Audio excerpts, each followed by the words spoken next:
Welcome to the first ever Full Throttle Chronicles. Pretty excited. We've sat here for how long now? I don't know. What time is it? I always sat here so long my watch died. Dude, it's been like hour and a half. Hour and a half. Trying to figure out audio. So if you guys are watching on the screen here, we got mic here, but it's actually not turned on. It was very simple to figure out. You just had to not make it complicated. Yeah. So we threw on wireless mics and said, fuck it, we're going to do it like this. Yeah. Basically, for all you guys, thanks for coming to watch or listen and watch if you guys are streaming it. And, this podcast is about motorcycles, obviously, but mental health, what led you to motorcycles, what are your passions? And I always say everyone has a story, so it's cool to hear them. So I got on the podcast today. I got Wop on the show here. Going on, Woppy? What's going on, man? How are you? Good. He's over here looking at me like I came over to this guy's house to do this podcast, and he don't even know how to use a microphone. It's not like I had to travel far, though, bro. I literally live 2 blocks up the road. You live right down the road. Yes.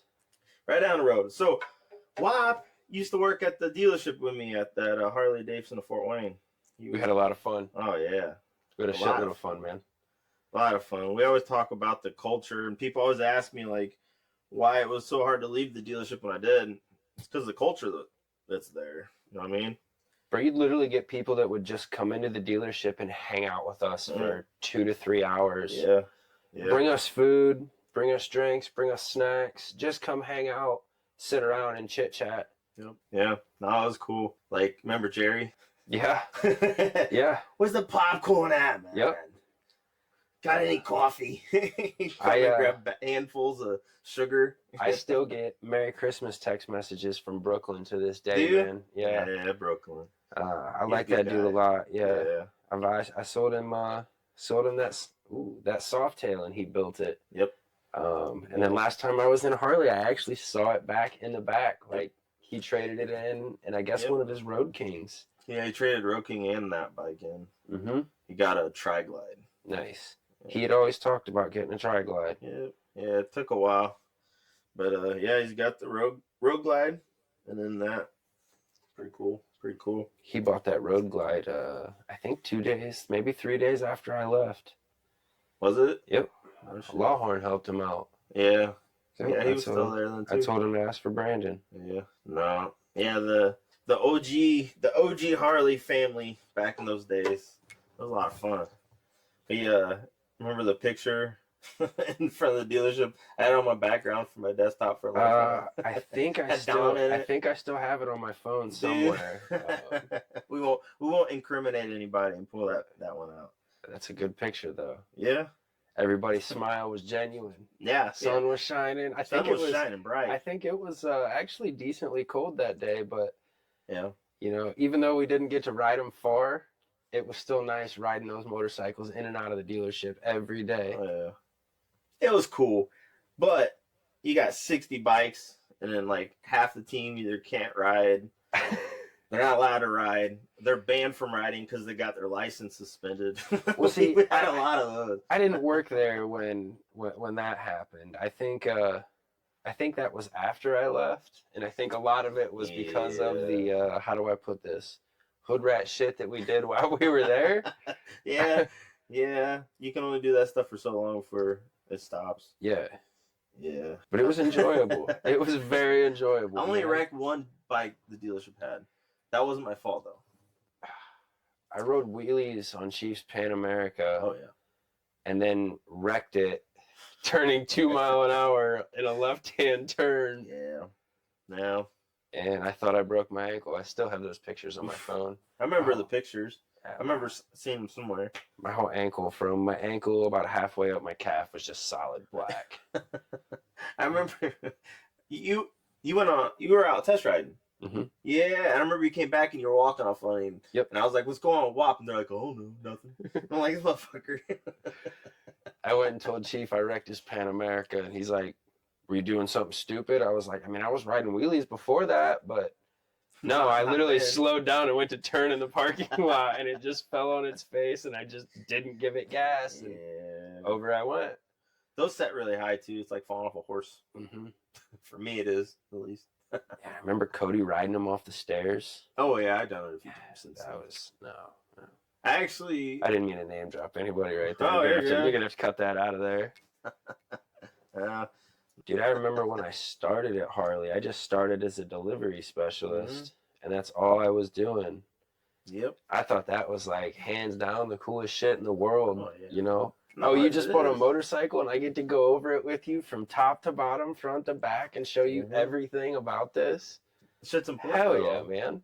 Most dealerships don't do that. Yeah. And that was the atmosphere that we created there. You know what I mean? was definitely an experience, man. I mean, people came from all over. I mean, obviously to come see you, Yeah. but you know, they'd buy bikes at other dealerships and it was just, oh yeah, they shoved it out the front door and told me to have a nice day. Yep. Yeah. It's all about the experience. I mean, I've been riding a bike since I was a kid, but obviously when I started at the dealership, I wasn't really legal to ride the motorcycles. Right. So they made me go through riding academy to get my endorsement. Yeah. There's quite a few people that came through that either didn't ride or never rode a bike in their life. Yeah. And then getting to learn the culture and going through the class and learning to ride. Mateo and all them. Yeah. A few other guys. I mean, I met some of my best friends at that place, dude. I mean, Mateo was in my wedding, Baby Bear. You know, Big Ben married us, bro. Yeah, that's cool. Yeah. No, that's cool. No, there's a lot of good guys. Yeah, a lot of good guys. It is a whole different thing. Good times, though. I mean, I learned a lot, too. Like, I don't think I'd be where I am today doing what I do had I not, you know, watched everybody else, you know, at the dealership work, plus learn the things that I did. Sure. No, for sure. Yeah. No. That led me to where I'm doing, being able to do this shit. Yeah. You know what I mean? I wouldn't have been able to do it if it wasn't for that dealership or have the passion for it. Like before this, obviously military and then this welding. I know you did welding. Yeah. Doing the factory, not really factory, but welding thing, steel industry. And then thinking, you know, I'm going to try to sell motorcycles. My wife was like, what? But basically, like 3 months of me complaining and saying I wanted to do it, she told me to do it. So, yeah, no. Best decision led me where I am now. Just like where you're at, dude. Yeah, I mean, I had a lot of fun. Like I said, I learned a lot. It helped me get to exactly where I am today. And I'm cool with that. Yeah. What do you do for a living now? I sell cars. Okay. I knew that. I was just wanting everybody else listening to know. Now, you got to drop a little bit. If you ever guys look for a vehicle. Yeah. Come see me. Lakeside Chevrolet in Huntington. There you go. Yeah, go ask for old Whoppy. My real name's Kyle. Kyle. So, yeah, sorry. You ask for Whop, they'll probably be like, excuse me? Oh, yeah. You can't have the slang. Yeah, I got the Mr. Professional now. That's true. He tucks his shirt in and stuff now. Yeah, I do. I wear a collared shirt every day. Man. Dress nice. Looking fresh. Yeah, it's nice. I don't have to hide my tattoos. No, I need a haircut right now, but usually I'm all trimmed up. Yeah. Try to look professional. Got dressed for the job, right? Yeah. That's what they say. No, that's cool. Let me. I'm gonna pull up. We're gonna pull up something here. All right. I hope it's not that picture. No. Okay, I'm gonna go through a few different questions.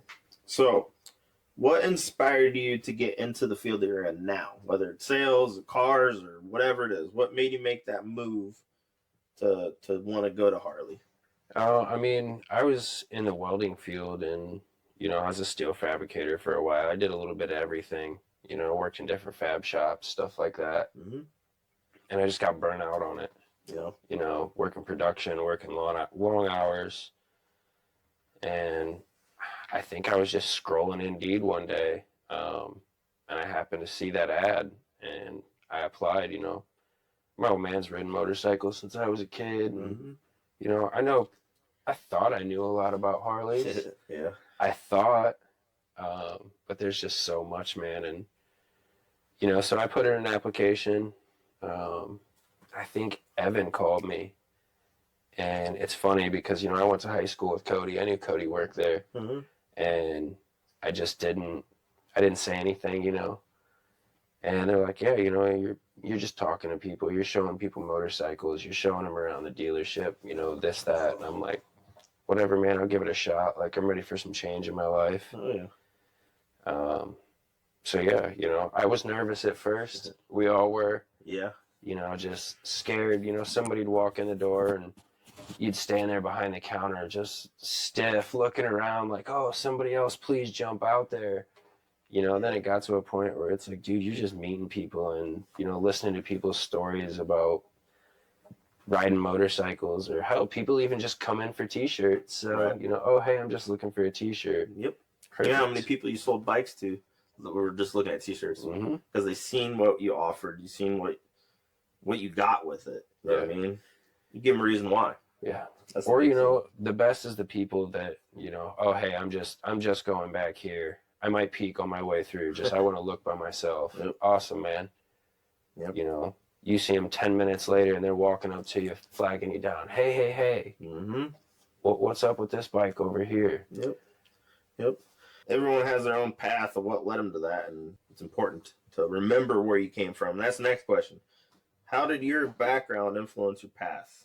I think every choice in life kind of dictates which way you go. Mm-hmm. You know, I'm sure we all could have, you know, grown up and been doctors and lawyers, but right. We choose to do things and it leads us in different directions. Yep. 100%. I get questions all the time. Hey, I'm thinking about going to work at a dealership. I'm thinking about getting into sales. What advice would you give to somebody who's just getting into it? You have to be open-minded. You have to be scared to, you know, how do they say it, kind of jump off that ledge. Mm-hmm. You have to take that leap. You have to, you know, I heard it a million times when I first got into sales. You have to follow that process. Yep. And we all go through the point where we get cocky and we think we're so good and we can shortcut the process and we can get there 10 times faster. Yep. And you shortchange yourself and you skip steps, and it leads to you having bad months. Oh yeah. And as soon as you had that one bad month, then you go crawl right into that hole. Yeah, a very wise man once told me when I first got into sales, it's all about average. Yep. You know, you're gonna have ups, you're gonna have downs. Mm-hmm. You got to take the good with the bad. You know, especially in car sales, there's months that, you know, you're gonna do phenomenal and make all kinds of money, more money than you've seen in, you know, 2 months, 4 months. Right. But there's going to be months where you're eating ramen noodles and, you know, ham sandwiches, if that. Yep. You never know. Mm-hmm. So I used to tell guys that were getting into it, like, treat it as like it's construction in the Midwest. Mm-hmm. Save that shit through the summertime. Yep. Throw it back in the pot so in the wintertime you got something to fall back on. Yeah. And don't get me wrong, you know, when I worked at the dealership, I didn't listen to that advice. You know? No, I didn't either for like 3 years. You saw my name up there competing every month for that top spot. Yep. And I mean, we were out running around till 2-3 o'clock in the morning. You know, riding bikes the whole time and you know, eating out every night. We had some fun. Oh yeah. Yeah. Me and my wife were talking about it last week. Like, I feel like I'm 35 years old now. I know you're a little bit older than me, right? She'll be 38 next month. 38 next month. So I know I've slowed down since I started at Harley. Since I started in it. And the person I was then is not who I am anymore. And not even that, but even if you were out till 3-4 in the morning, you'd still get up and fucking go in and do it. Yeah, I mean, especially in the summertime when it's nice, you know, you're out riding till 3-4 o'clock in the morning, and you know, you go home, pass out for a while, get up, go to work the next morning. Yeah. Oof. Yeah, we were always supposed to be there at like 8:30, but you know, we'd get there about 8:45. Yep, I remember those almost days. 9 o'clock. Yeah. And all the guys would come up to me and be like, "What? Why do we got to bring this out ourselves?" Well, no one else is here yet. Fuckers. Wow. Earlier you said your dad rode. Mm-hmm. What'd he ride? My old man. Oh, he had an Ultra back in the day. He's got a Street Glide now. Yeah. Pre-Rushmore Street Glide. I had one for a long time. Good bikes.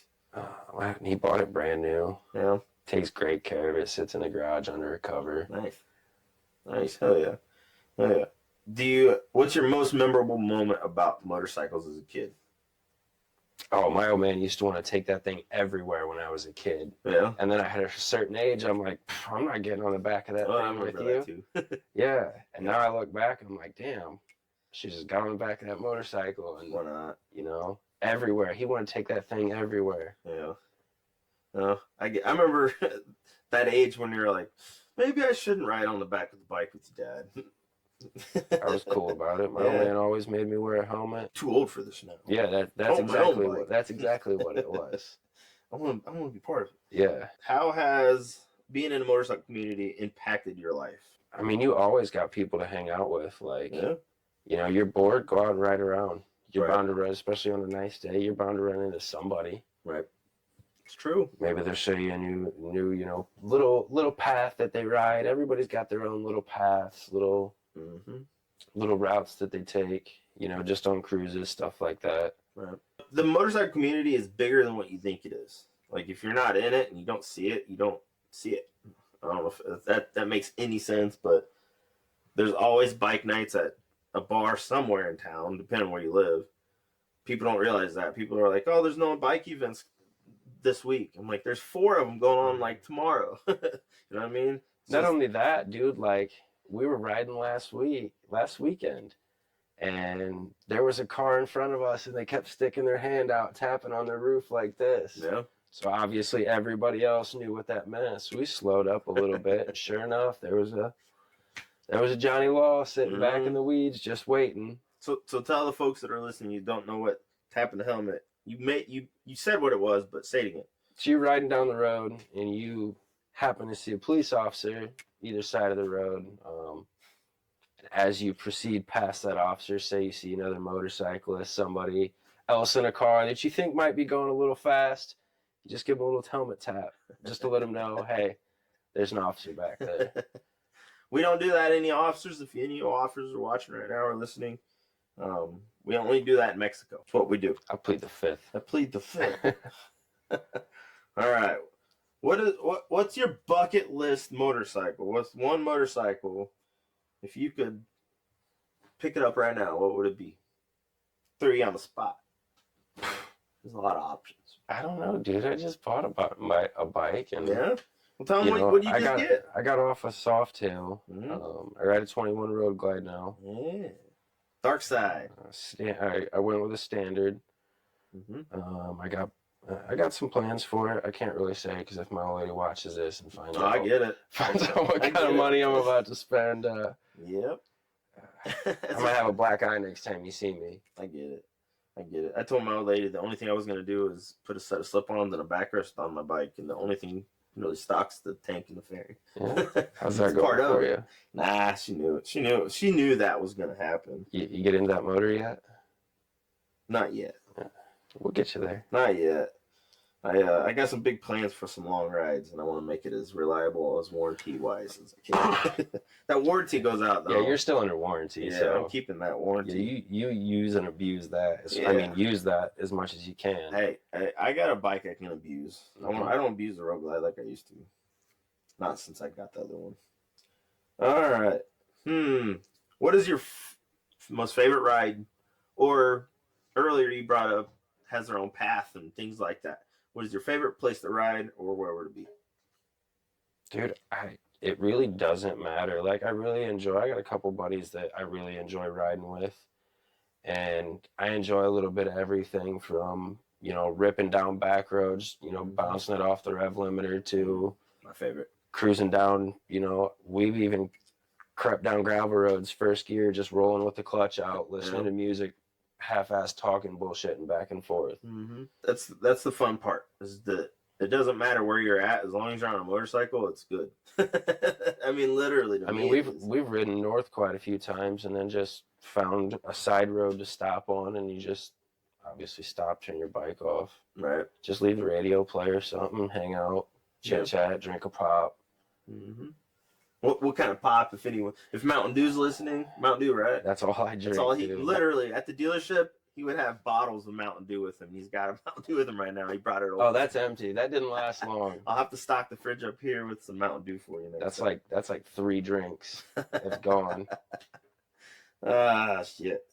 Obviously, I'm big in mental health, and I talk it all the time. How do you feel that motorcycling, like motorcycle culture, or anything about it's helped with your mental health? Oh, it's nice to just clear your head. I mean, everybody's got shit they deal with. It sucks. But just being able to get on a bike, even, I mean, there's days you don't even turn the radio on, or you just don't even listen to the radio, and you just get on your bike and cruise. It doesn't matter where you go. You get out of town, away from people, and you just go through some gears, downshift, upshift. I mean, there's not much to it. You can describe it to somebody all day, but until you get somebody's butt in that seat and let them take off and ride. Yeah. No, people that don't understand it, you can't explain it to them. You can lead a horse to water, but you can't make him drink. Right. It's true.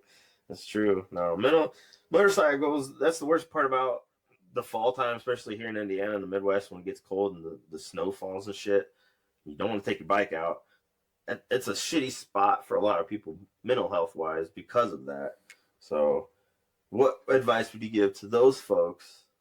Putting you on the spot. I mean, you don't want to ask me that because I'm a child at heart, bro. He is. Go sit on a motorcycle and make motorcycle noises. I like it. Yep. Hey, turn a fan in your face, bro. Yeah. Like, have you? No, never. Yeah. I was gonna say, have somebody spit in your face right now, bro. Like, I'll shut up now. No, it's true. Yeah. Throw a fan on. Throw on some freaking what's a good song? I listen to gangster rap, bro. You don't want to ask me that. I can't be talking about that on here. That's funny. Forgot it's magnet. I never remember I have a magnet on the back of my phone. That's funny. Shout out the quad lock. Yeah, I plugged you. I got the quad lock case for this, but I put it on. I have it on Purple Haze and I have it on Road Glide now. But it's got a vibe plate on it, so it doesn't shake this crap out of your phone. Yeah, that's get you a quad lock. And I got you plug it into your Bluetooth in your truck, and then it'll connect Bluetooth for Apple CarPlay, so you don't have to plug it in. How often do you ride Purple Haze? So there's a battery sitting upstairs on my dog's kennel. Is it not even in it? No, I got a new one. The old battery I had in it fucking melted down, dude. That's what I'm saying, but you don't even have the new one in it yet? I got it this morning, and I was trying to get this set up. No, tomorrow I'm going to be... What time is it? I don't know. You got it this morning and it's 4:30? I know.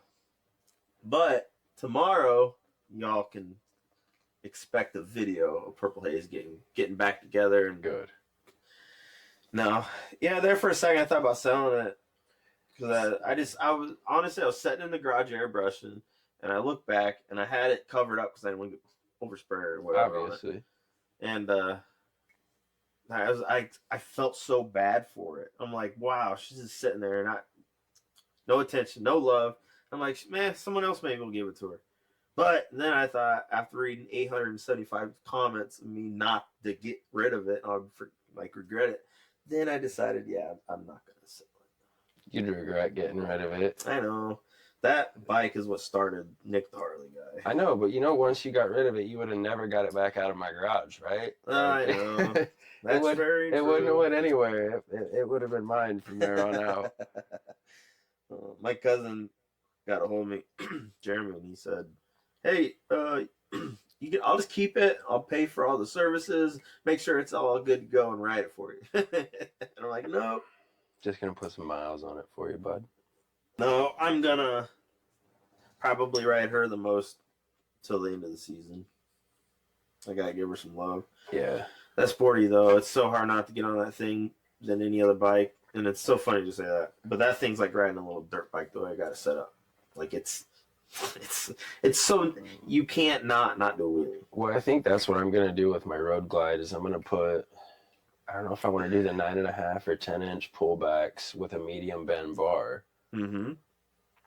Because I don't want them too high, but at the same time, I want almost that dirt bike bar feel. You have to set on mine feel, because I got their 8-inch performance riser from LA Choppers. Okay. Which seat do you have? Saddleman, just a standard Saddleman. I used to have the one that you have now. The SDC. I think that's what it is. San Diego Designs. Yeah. With the backrest. I love that seat. I was gonna get a Lapera, and things didn't work out. And then I didn't have a seat, so yeah, I got that one. Well, see, that's what Noodle bought, was that Lapera. I think it was the tail whip. Kickflip. Yeah, that's what it is. Yep, that's a nice seat. It fucking looks phenomenal on his bike. That's what I'm gonna do on the Road Glide next. Him and I went out riding on my last day off, and he came out. He had his real nice helmet, and I'm like, so that's what we're doing. And he's like, well, I figured you wanted to see what a stock 107 would do against a built 107. Yeah. All right, I'll bark up the tree a little bit. Dude, we rolled down a slightly wet road, and he couldn't keep it on the wheel. Couldn't keep it solid in third gear. Yeah. You want to talk about a bike, though, boy. Talk about Baby Bear's bike. Yeah. He'll be modest about it, and he'll tell you, it's quick. That motherfucker is fast. Is it? Like, I remember he did some work to it, but he did more to it after he left the dealership. Yeah, he's got some goodies in it. Yeah. I don't know exactly what it is, so I'm not gonna put my foot in my mouth and tell you what Bodigans built it, didn't they? Yeah. Yeah. Shout out to Bodigans. Yeah. If you're in the Fort Wayne area and want your bike to go fast, go see them. Yeah, he definitely did him right, man. Yeah. So now he kind of set the bar. I'm like, that's a way up there to jump, but yeah. No. Here I come. Hey, those 107s though, you can get a lot of power out of them. I really want to do cam chest and different lifters and get it done the right way. But yeah, I'd like to do a 128 kit, but we don't like to do certain things. We'll see if it happens. Go see him and buy a car, guys. Help this guy out with his motorcycle parts. Come buy 5 of them. Yeah, come buy 5 cars. Maybe there's some millionaire that's listening to this that's looking for an investment opportunity. Sell yourself on an investment. I sell brand new Chevys, man. Come see me. There you heard him. Look at us just plugging away this whole thing. And hopefully one day it gets up there and you just whoosh, whoosh, whoosh. Yeah, if anybody's watching or listening that wants a sponsorship, I'll throw you on here. I'll get you behind me, or a little sticker in the front here or something. I don't run your name across the bottom of the screen. So how did you start doing Nick the Harley guy? I mean, I remember it was when I worked at this dealership, but yeah, like, how did you just get the idea and just dive into it? Have you ever sat down and told that story? Not really, no. So let me see how this started. So I hate social media. Like, I hate the false narrative that whatever pushes whatever blah blah blah and all that crap, and I hate the negativity side behind it with the trolls. Like, it's a very mind-boggling thing. So I never had the intentions to start anything with any social media or nothing. I was military to a welder that never really got on his phone. Like, I grew up in a small town. Like, it wasn't like it is anymore, or what it is now. So I made a video. I went to the dealership and I thought, hey, I know how I can market myself. I'll make videos on this TikTok thing that my wife showed me of someone dancing on. Like, you know what I mean? Like, I didn't even have it. And I'd sit there and fall asleep watching TikTok with my wife on her phone while she's swiping. So one night I said, fuck it, I'm going to download the app. So then I got it. So yeah, and then I went to the dealership and said, you know what? Maybe this will help me sell bikes. So then I made a couple videos. And I posted one, and it was like, I think it was like my first, check out this 2019 Street Glide, like first one of those kind of videos. Mm-hmm. Yeah, and that video blew up. I thought blew up at the time. It had only had like 1,000 views, but then that got me wanting to get 2,000 views. And then the next one was, I want to get 100,000 views. And then just went on from there. And it's kind of like a drug. You want more of it. It's a good and an evil, because you have to sit there and look at all the bullshit comments. But at the end of the day, connecting with people and helping people, and having an outlet for someone to talk about things to and learn from is what I led me to where I'm at now. Oh yeah, man. That was weird. I never told that story. Good question. You're gonna put me on the spot. I'm gonna put you on the spot. You know how I do. That's true. I like to make things awkward. I remember when you first started doing TikTok videos. Mm-hmm. You'd be shooting a video and you'd like pan over real quick and catch me in Baby Bear. And I'd made sure I cussed or something, so you had to cut me out Every of it time. real quick. Every time. Yeah. No, it was walking around the dealership being the guy that's on his phone recording everything all the time. It was weird at first. Like that. It's still, some people think it's weird. It feels weird to hold a phone in front of their face and talk. I used to feel that way. A lot of people freak out about it. I'll ask them to be on the video with me, and they're like, "What do I do?" Yeah, you get weird. Be you. Be you get yourself. weird. Yeah. I remember you'd ask me to shoot a couple videos with you, and I'd be like, I don't know what to do with my hands. Yeah. He became impaired very quickly. A lot of people did. Every time. I did have some. Ben used to help me all the time. Little Ben. Shout out to Little Ben. Yeah, Little Shout out to Big Ben. Big Ben. Baby Bear. Freaking Hayden. Yeah.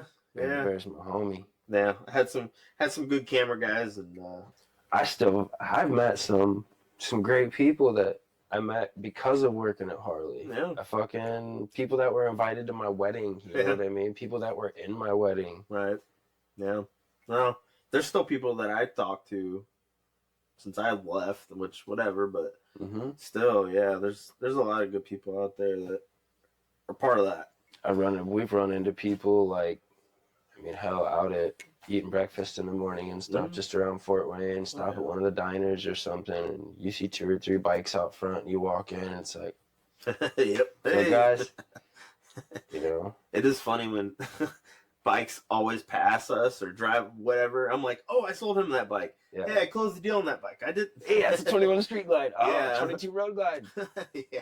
I'm sure Bonneville Salt Flat down, bub. My wife's like, shut the fuck up. Yeah. Thanks for coming out, Wap. Kyle, for the professional side of Kyle, for the very first ever Full Throttle Chronicles. We had fun. This was the first time we had a trial run, so hey, I learned a lot, homie. Like, audio and computers. Figured it out. Made it happen. That's all it took. But I hope everybody enjoyed the content. If you guys have any suggestions on what you'd want to hear, talk about, topics, anything like that, maybe I'll start some sort of a comment section on TikTok or YouTube for topics. That'd be kind of cool. Yeah, appreciate you for coming to hang out, dude. Anytime, homeboy. All right, guys, take it easy. Thank you for coming to listen to Full Throttle Chronicles. If you guys want to hop on, reach out. Let's hear your story. Talk to you later, guys.